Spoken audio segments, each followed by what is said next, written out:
บ่มีผู้ใดจะเปรียบปานพระเจ้าของลูกทรงนำพบสันติสุขในรักแท้ที่ไม่เหมือนใครลูกเป็นคนบาปแต่ยังรักยังให้อภัยชีวิตได้มีความหมายแสนสุขใจ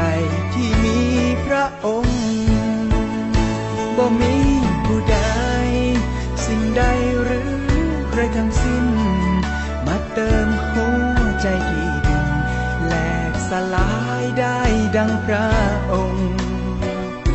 ทรงเติมทรงสร้างทรงเป็นทุกอย่างทรงรักมั่นคงขอบคุณในความซื่อตรงที่พระองค์ทรงนำตลอดมาไม่มีผู้ใดยิ่งใหญ่เท่าองค์ราชันทรงนำความฝันให้ลูกมีความหวังขึ้น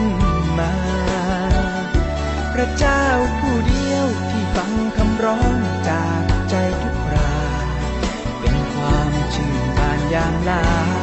ให้ลูกมีกำลังก้าวไปบ่มีผู้ใดมาทดแทนพระเจ้าของลูกอยากเดินในทางที่ถูกโปรดปกป้องคุ้มครองพ้องไทย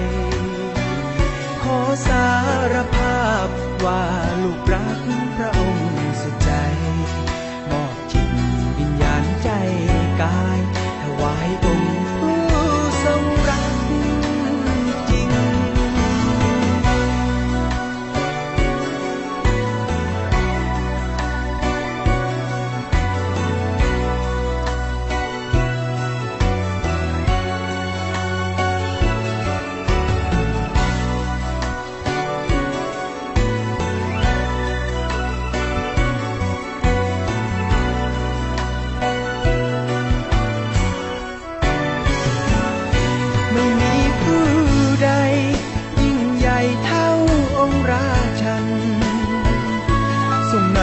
ความฝันให้ลูกมีความหวังขึ้นมาพระเจ้าผู้เดียวที่ฟังคำร้องจากใจทุกคราเป็นความชื่นบานยามลาให้ลูกมีกำลังก้าวไปบ่มีผู้ใดมาทดแทนพระเจ้าของลูก